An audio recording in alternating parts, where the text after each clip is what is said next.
Ronald the Rules Lawyer. We're going to continue today with what I'm calling monster briefings, where I give quote-unquote legal advice on how to more effectively run monsters in Pathfinder 2e and also make them more fun. The response to the first video on level -1 monsters, goblins, kobolds, zombies, and skeletons, was overwhelmingly positive, and we're going to ride through the levels, hopefully, if there's continued interest. It's not simply a tour of the monsters. I will also be injecting advice about running Pathfinder generally as we go along. There's a few other goals. I also want to give insights to players on how to approach not just these monsters I cover, but how to approach monsters generally. I also want to showcase Pathfinder's monster design, and also the Monster Core comes out this spring. Want to get ready for that. Okay, so we're going to do level 0 monsters today, and we're going to look at 2 different orcs, spider swarms, and a couple of NPC stat blocks, with a focus on showing how to build encounters in the system, looking at traits in Pathfinder, introducing a new monster type, which is swarms, and looking at how poison works. We'll continue to see that even at the earliest levels, monsters have interesting, memorable abilities, and it's not simply I run up and attack. I take inspiration from Keith Amon and his blog and now book called The Monsters Know What They're Doing, giving combat tactics for Dungeon Masters in D&D 5th edition. This series is a spin-off of my law school series on teaching Pathfinder 2e, and actually continues part 9 on monster design and building encounters, which I'll be going into today. So quickly about me, I am Ronald the Rules Lawyer. I am a lawyer who has been running tabletop role-playing games since 2010. My preferred system is Pathfinder 2e. I've been also covering D&D and its recent and older history. If you haven't yet, support my Patreon. It allows me to continue this channel. I don't make money as a lawyer. Look at the video whose thumbnail is on the screen for more information. And being a supporter of the Patreon gives you ad-free early access to many of my videos and exclusive content. So today we're going to talk about the classic Orcs. You'll see on the screen the spread from the Bestiary book. It gives 3 different stat blocks, Orcs at different levels, level 0, level 1, and level 2. So to quickly recap, I like to try to do 3 things when encountering a new monster stat block, which is first to scan it for its special abilities, figure out a routine of attack for the monster, and making sure not to forget its skills. There's another step we're going to add, which is to read the description of the monster. And why would we want to do that? Well, first, it gives us a physical description of the monster that is good for describing what the characters see and hear. But it also gives us background information about the monster. We want to get in the mind of the creature. And also, if you're homebrewing an adventure, you want to think about why would they be adversarial to the party in the first place. So when we look at the orc, we see an extensive description. They're not always this long, and a few things stand out to us. First, they are violent, monstrous humanoids that live by the rule that might makes right.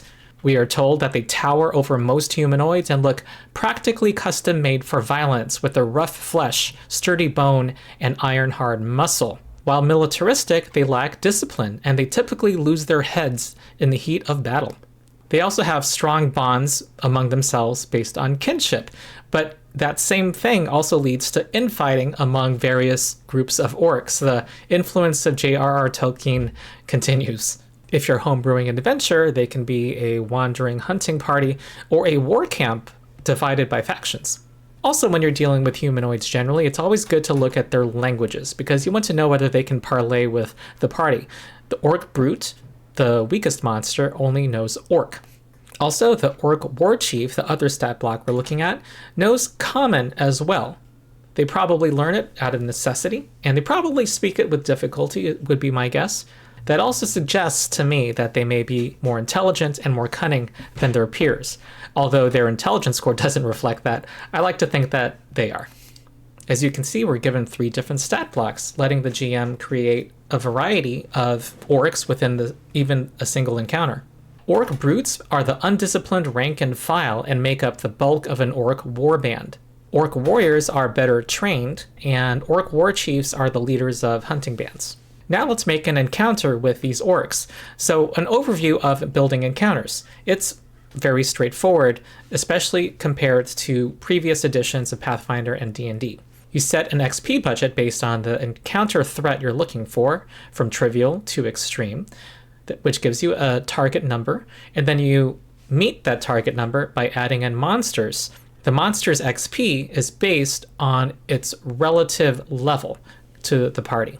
Versus a level 1 party, our Orc Brute, which is level 0, is worth 30 XP, and our Orc Warchief, which is level 2, is worth 60 XP. There's a pattern in which 2 levels doubles the strength of something. That stays consistent throughout the levels, and that's why the first set of monsters were level -1. But first, a word on these threat levels. Many people who run 5e a long time assume that the highest threat level is not that deadly. With Pathfinder, you do want to read these descriptions because they're actually quite accurate. I'm just going to read the moderate threat description. It says, "It is a serious challenge to the characters, though unlikely to overpower them completely." So there's a chance that they will fail against a moderate encounter. They want to use sound tactics and manage their resources wisely. Meanwhile, an extreme threat encounter is about an even match for the characters. There's a 50-50 chance of a TPK, total party kill. The Pathfinder Remaster has added clarifying language saying, use an extreme encounter only if you're willing to take the chance the entire party will die. A much needed warning, as some posts on the subreddit demonstrate. All right, so back to building our encounters. Let's say we want to have a trivial encounter.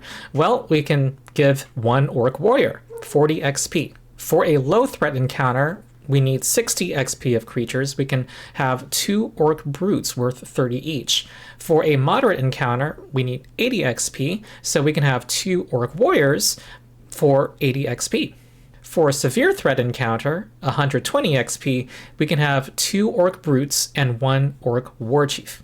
If we're dealing with a level 2 party, all of these XP values of each monster will go down because, again, it's their relative level to the party. And so to build a severe encounter for a level 2 party, we can increase our numbers. We can have 4 Orc Brutes worth 80 XP total, and 1 Orc Warchief worth 40 XP total, 120. If you have trouble doing all this math on your own, there are free encounter builders that you can find online. What you can see is a Google search that I did typing in Pathfinder 2e encounter builder, and several things come up. All right, so now let's look at the Orc Brute. It is a level 0 creature, and we want to first look, of course, at its special abilities. And what we see is that it has ferocity. This is not defined here. You have to go to the back of the monster book to get the rules for this. This is one complaint about Pathfinder 2e. I like it, however, because some of these at least are relatively straightforward and it saves space. It leaves room for more interesting stat blocks. But okay, what does ferocity do? It is a reaction because it has this curved arrow symbol, and the trigger is that the monster, our Orc Brute, is reduced to 0 hit points, and it can use this ability to stay at 1 hit point, but its wounded value increases by 1. When it is wounded 3, it can no longer use this ability. It simulates how your wounded value goes up every time you recover from the dying condition. The Orc just skips that step of being knocked out in the first place. And like player characters, the Orc Brute appears to die at dying 4. So we want to ask ourselves, what is the flavor of this monster in combat? It is clearly a ferocious fighter. It is not going to back down. This is the flavor text of getting lost in the heat of battle that we saw earlier. It probably puts killing the enemy above its own self-preservation sometimes. As shrewd viewers will know, you only have 1 reaction per turn. So think about that as we continue our deep dive into the Orc. After its special abilities, we now look at its attacks. We see that its melee attacks are more accurate than its ranged attacks, so definitely wants to favor melee. However, don't overlook its javelins. It has 3 of them, and it does a decent amount of damage. In fact, just as much damage as its melee attack. The usual advantages of attacking from range, ideally from behind cover or an advantageous position, applies. I talk more in the Kobold and Goblins video, the level -1 monsters video, about tactics from ranged. The melee weapon is an Orc knuckle dagger. It has 2 of them, and I looked up a picture from Pathfinder. This is what it looks like. You put your fingers through those little loops. Though honestly, I don't see why the Orc would want to wield both, because you can always attack with the same hand more than once. The dagger has the agile trait, which means its multiple attack penalty is lowered to -4 and -8. However, it's Pathfinder, so melee fighting isn't simply attacking as many times as you want. You'll want to spend an action to move to set up a flank, -2 circumstance penalty to the target's armor class, and there are skill actions too, which we'll get to. So now we come up with an attack routine, and now we're informed by their description and the sense of their character that we get from their ferocity ability. They are the cannon fodder of their armies. Sometimes they'll fight from ranged if it's advantageous to them, but these folks tend to be in the front lines and fill in the classic brute role in combat. They will stay in your face. Now on to looking at their skills. They have athletics +5. This gives them more options, and this is why I like having them only wielding one dagger, because they need a free hand to do a whole variety of things, which include grapple, trip, shove, reposition, and disarm. I put a little reminder that for disarm, you need to be trained in the athletic skill to attempt it. Grapple and trip are very strong and commonly used athletics actions. They both make an enemy off guard, give them that -2 circumstance penalty to AC. Remember, it makes them off guard to everybody, so these become more valuable when there are more brutes or other allies on the field. They enhance the attacks of multiple allies. Grapple makes the target grabbed, which means it is immobilized. That's yet another condition. That means it cannot use move actions.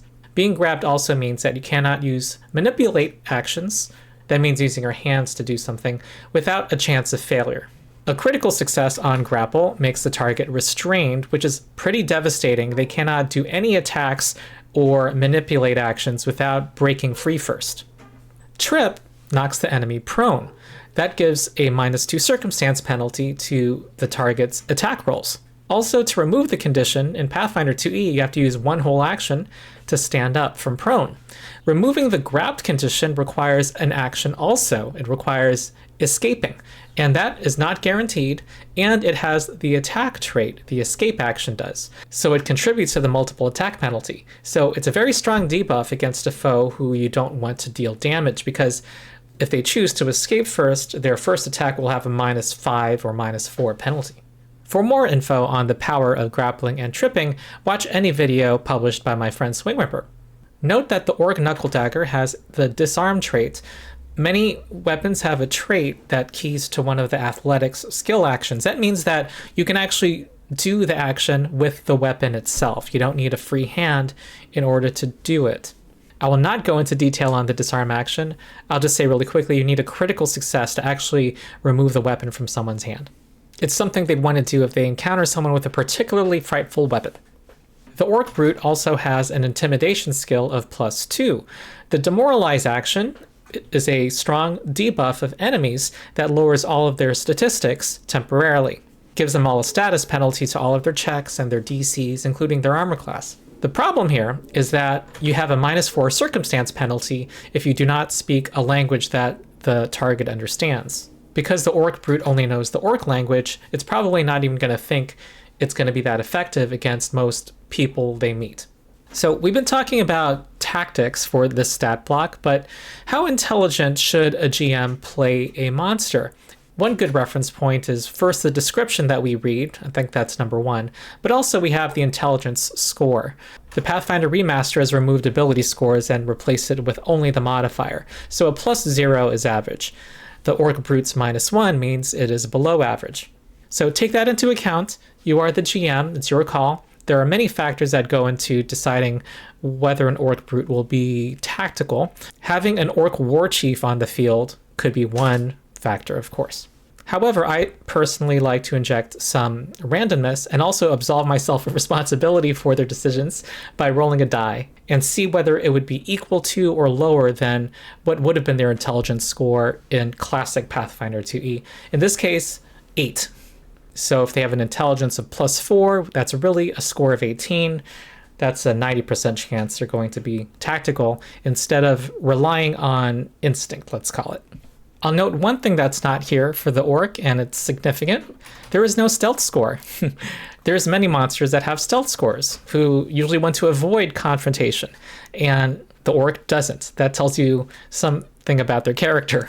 These are not the cowardly hiding creatures of the last video. These Orcs have nothing to hide, and I'll remind folks that if they're attacking from range behind cover, they can still benefit from cover, why not? And you don't need the stealth skill to do the take cover action to improve standard cover +2 circumstance bonus to AC to greater cover, the +4 circumstance bonus to AC. They can still do that. Onto the Goblin Warchief. It has the same ferocity ability that the Brute does, but it also has Attack of Opportunity, which under the remaster is going to be renamed Reactive Strike. This is similar to opportunity attacks in 5e, but most creatures by default do not have them. Only a minority of monsters, and it's usually those that have martial training, or as you get into higher levels, those creatures are particularly vicious in melee. The fact that not all creatures have opportunity attack means that combat in Pathfinder tends to be more mobile, and it also becomes surprising when a creature does have this reactive strike, and it usually hurts. Reactive strike is more powerful. It triggers on more things, including when someone within your reach uses a manipulate action, something like casting most spells because you use your hands, opening a door, drinking a potion. That triggers a reactive strike. And if the reactive strike is a critical hit, then it disrupts the manipulate action. Also, it triggers on move actions, anything with the move trait. That includes standing up or crawling. Making a ranged attack triggers reactive strike, or just leaving a square during a move action. So you can still be within the reach of a creature, but that still provokes their reactive strike. More special abilities. The Warchief has Battle Cry. With a single action, it gives itself and other orc allies within 60 feet a +1 status bonus to attack and damage rolls until the start of the Warchief's next turn. Battlecry also has these traits in parentheses, and let's do a mini lesson on traits. They are key to running Pathfinder 2e.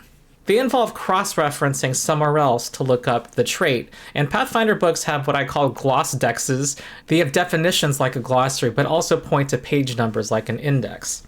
And you can also easily find them on Archives of Nethys. And I usually Google for traits just by typing in 2E and then the trait I'm looking for. Having to look up things is inconvenient and also takes up more time than having everything laid out there.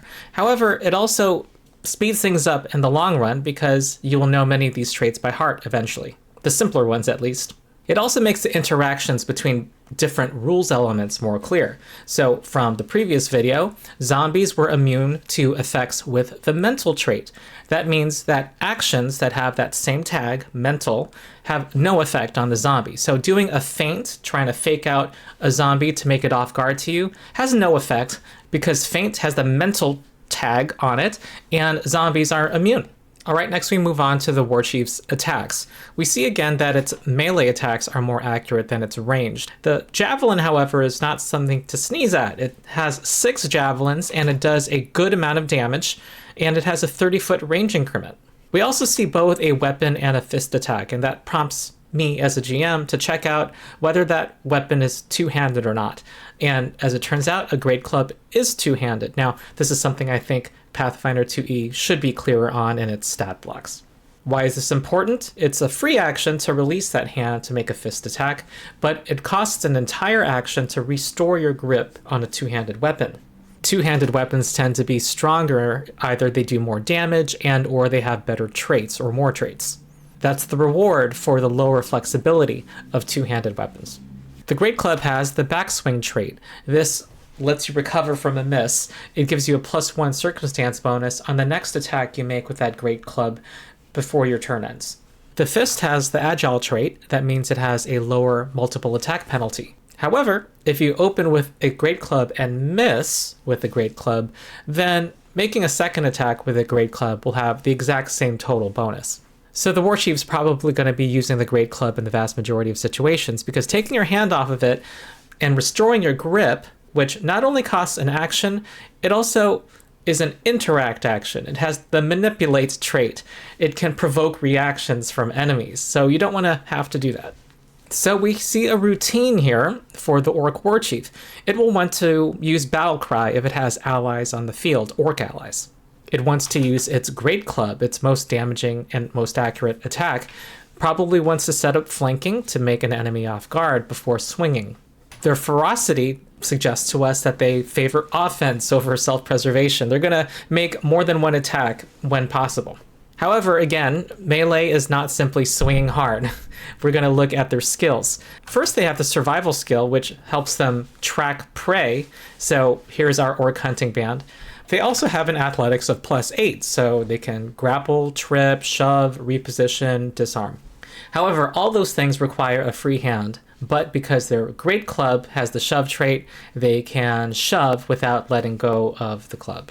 Shove is good for knocking someone over a cliff, disrupting an enemy formation, or ending a grapple. But shove, like the other athletics actions, has the attack trait, which means it contributes to and is affected by the multiple attack penalty. That makes all of these athletics actions situational. However, there is a clear winner here for the War Chief, I think, which is to sometimes use the trip action. Now, why is that? You have to get a free hand, let go of your great club with one hand in order to do it.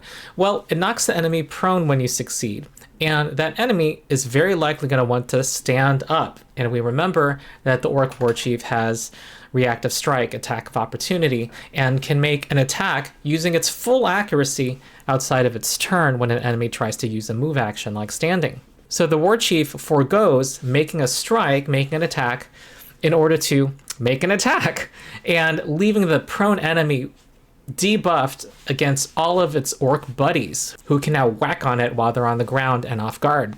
It also has a decent intimidation score of +6, and remember, the War Chief knows common, and so it likely is going to be taunting player characters while leading its buddies. So now's the time to add another step to our list of things to think about when running monsters, which is to think of synergies and to think of the roles of different creatures in an encounter.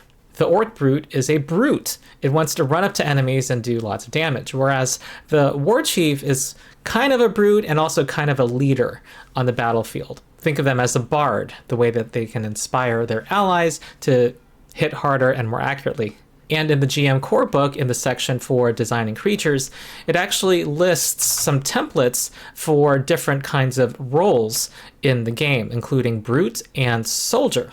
A brute is more of a glass cannon character. They can hit really hard, but middling defenses, whereas the soldier balances offense and defense, while also likely having reactive strike and other tactical abilities. I would say our orc brutes are brutes in this scenario, and that our War Chiefs are soldiers with a mix of leader in them. By the way, D&D 4th edition arguably does a better job than Pathfinder here in making clear what roles creatures have explicitly in the stat block. Monty of the Dungeon Dudes, when I was GMing Pathfinder for him, mentioned this and said that that probably should be added to Pathfinder 2e stat blocks, and I think I agree. So these roles will inform a group plan. And what is that group plan? Well, first of all, obviously you want the War Chief to be using Battlecry, especially if there's a large number of other orcs that they can inspire with it. And it becomes a question of, do you want the War Chief to be up close with the enemy and more vulnerable to attack, or farther back? Melee attacks are much stronger than range attacks in general in Pathfinder 2e. You get to preserve the War Chief if they're staying back, and you get to preserve them for purposes of playing that leader role. Remember, the War Chief has javelins which have a 30-foot range increment, and their battle cry ability has a 60-foot range. So from 60 feet away, they can inspire their allies and throw javelins with a -2 range penalty. So we have another plan of attack for the War Chief, here now informed by its role within a group. We have this idea of a general leading troops, while its allies are the muscle taking hits at the front lines and flanking enemies to deliver hits. The War Chief stays behind and inspires those in the front with battle cry. If they're within 30 feet, the War Chief can demoralize foes to give them a status penalty to all of their checks and DCs, including their armor class. If the War Chief wants to throw a javelin now, remember to do demoralize and battle cry before doing the attack. Always do your buffs first on your own turn, before your own attacks at least. Keep in mind that -1 intelligence, however, on the one hand, they are War Chiefs. They tend to think more about the bigger picture than the brutes. However, they are orcs and, according to the lore, are aggressive and lose their heads in the heat of battle. Of course, the War Chief can also go into melee as well. If the War Chief is already in melee with a foe, they may want to consider delaying their turn so that they can have allies provide flanking. This sets up a big, nasty Great Club attack by the War Chief. Here are the stats normally when they make a Great Club strike against a level 1 fighter. That fighter will have an AC of 18 probably, and the attack has a +10 bonus. The War Chief will critically hit on a natural 18. Let's say the war chief delays its turn so that one of its brute buddies can provide flanking. When it returns to initiative, it will do battle cry. It will give itself +1 status bonus to attacks and damage. It will then demoralize the foe, giving them a -1 or maybe -2 status penalty to their armor class. And then they make their strike. And now they're much more likely to hit, and now critically hit on a natural 14, a 35% chance of a crit. Just remember though, if employing this tactic of delaying, that the Orc War Chief cannot use reactions in the meantime, and all positive things with durations like its own battle cry expire once they start delaying. One last consideration is to consider the effect on the Orc's morale if their War Chief goes down.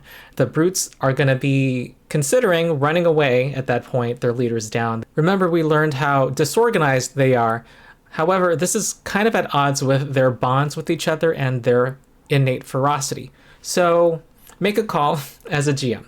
All right, so now tips on fighting orcs. Well, first, obviously, if they are led by a war chief, see if you can neutralize that war chief because they are a force multiplier for their side. And also their two big abilities, reactive strike for the war chief and ferocity. Let's talk about how to counter them.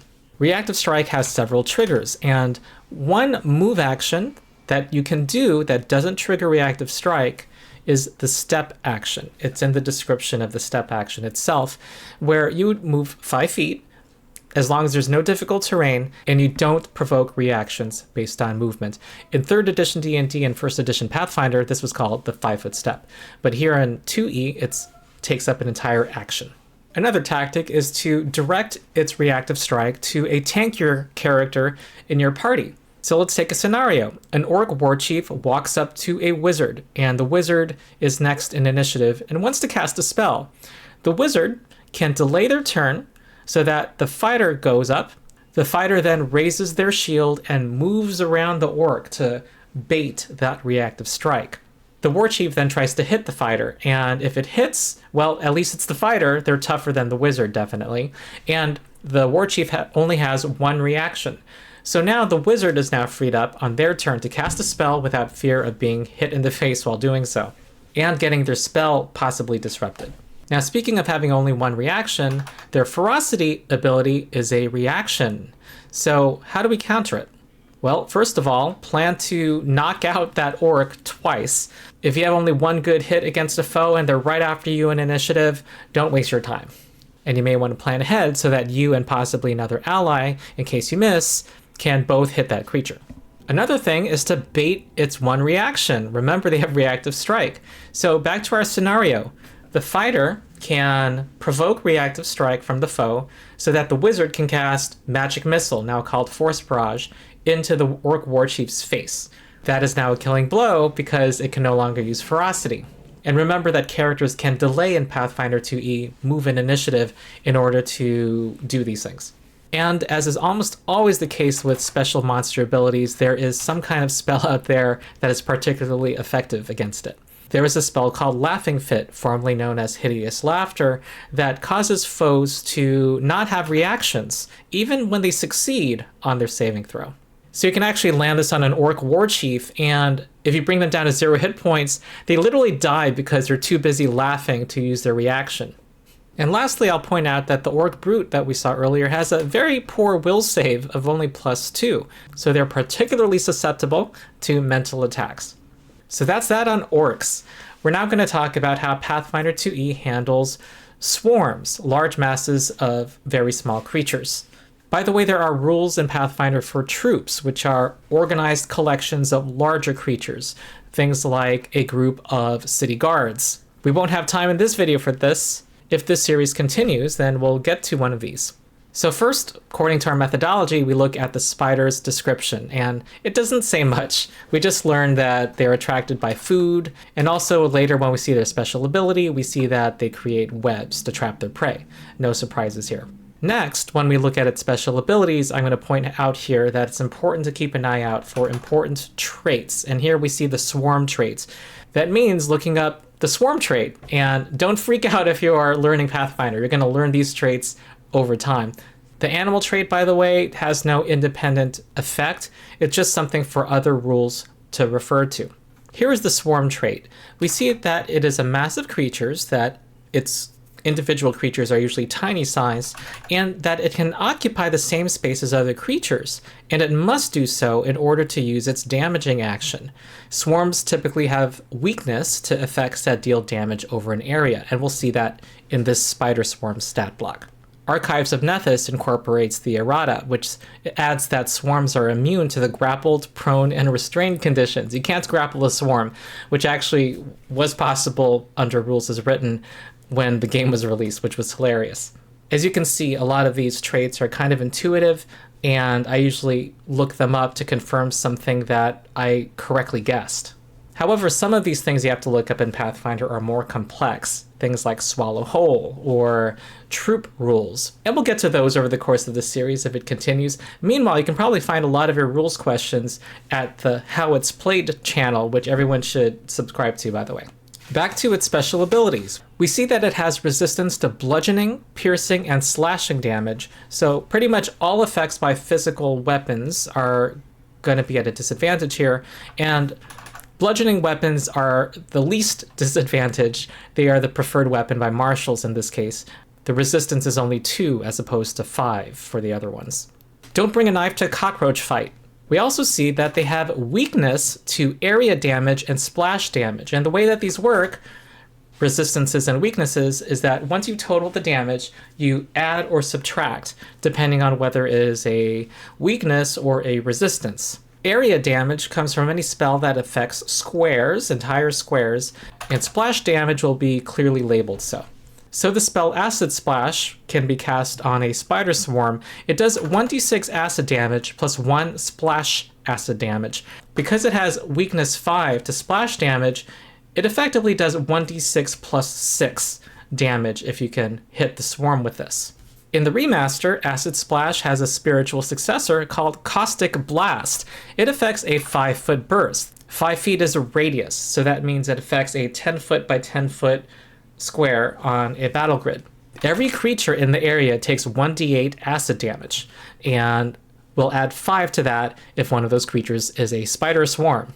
There are also effects in the game that do area damage or splash damage that is also bludgeoning, piercing, or slashing damage, in which case you would just combine the effects of the weakness and resistance. Alright, we also see that the spider swarm has immunity to precision.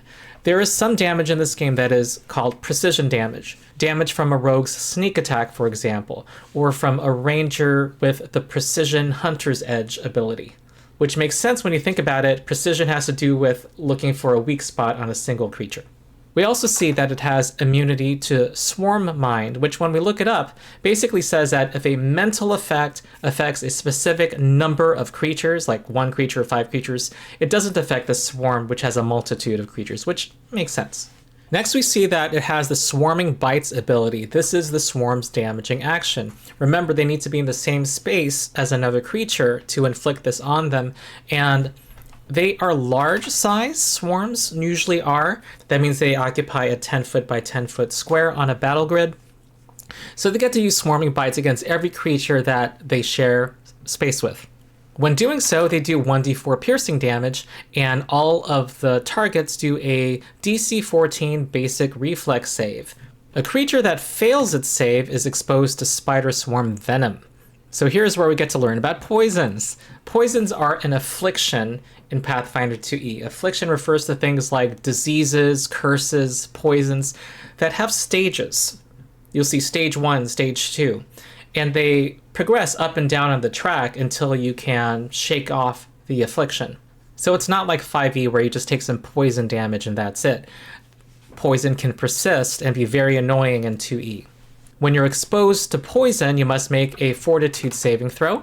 If you fail, then you advance to one of the stages. A failure takes you to stage 1. A critical failure takes you to stage 2. Some poisons have an onset time before they take effect. This one doesn't. There's no delay. In fact, nearly all poisons inflicted by a monster in battle will take effect immediately. Once a victim enters the stage, they take its accompanying effect. Here, they take 1 poison damage and become enfeebled 1. Enfeebled is shorthand for strength damage in Pathfinder 2e. I'll do a video one day as part of my law school series going over the conditions and explaining the most important ones. The poison creature, once they have a turn, have to make a new saving throw against the poison at the end of their turn. It's part of the end of turn sequence as described in the player core book. It's right here, in fact. Your new saving throw will then take you up or down the track accordingly. If you succeed on your saving throw, you get to lower the stage by 1. If you critically succeed, you get to lower it by 2. Bringing it down to stage 0, quote unquote, removes the affliction. Failures and critical failures work in the opposite direction. Every poison has a duration. The spider swarm venom's duration is 4 rounds, so you stop making saves after 4 rounds. Poison in Pathfinder is very scary, especially if you are knocked out in this game, because every instance of damage increases your dying value, and you die at dying 4. You're already dealing with recovery checks, which can increase your dying value while you are dying. Poison, as well as persistent damage effects, can increase your dying value further. For poisons, the fact that you are already on the poison track does not prevent you from being exposed again and suffering possibly an increase in your poison stage if you are bitten again. So that means that, yes, the spider can bite its foes multiple times and increase their poison stage multiple times in a single turn. They also have web sense, which means they have imprecise tremor sense to detect the vibrations of creatures touching its web. Tremor sense requires the spider swarm and what they're detecting to be both physically in contact with the same thing, in this case a web. Imprecise is a defined word in Pathfinder 2e. It's analogous to our hearing. You can tell what location something's in, but you don't directly observe it.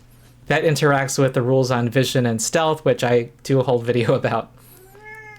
But basically, if a whole area is filled with webs and somebody touches the web, the spider swarm will know where you are, even if they, for some reason, cannot see you.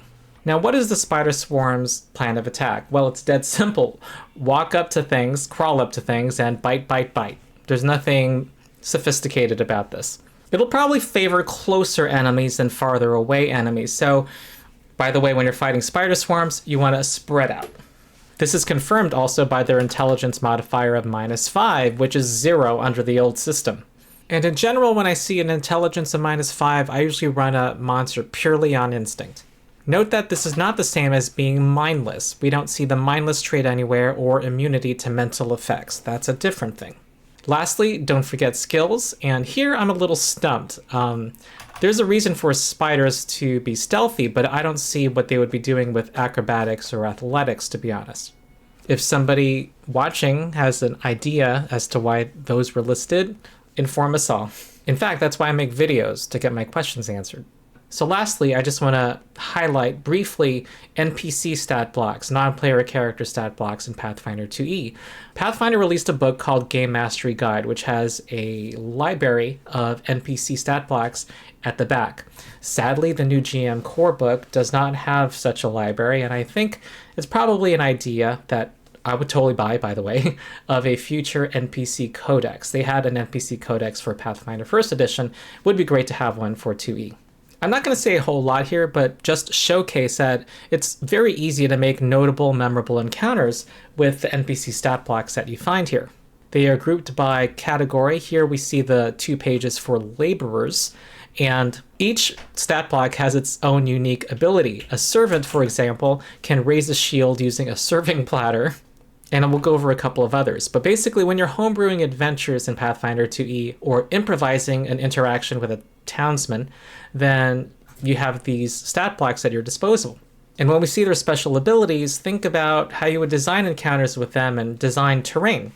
So here's the farmer, a level 0 person, and they attack with pitchforks, and their ranged attack is an apple. Their pitchfork has the reach 10 feet trait. That means that they can attack foes 2 squares away, including on the second diagonal, by the way.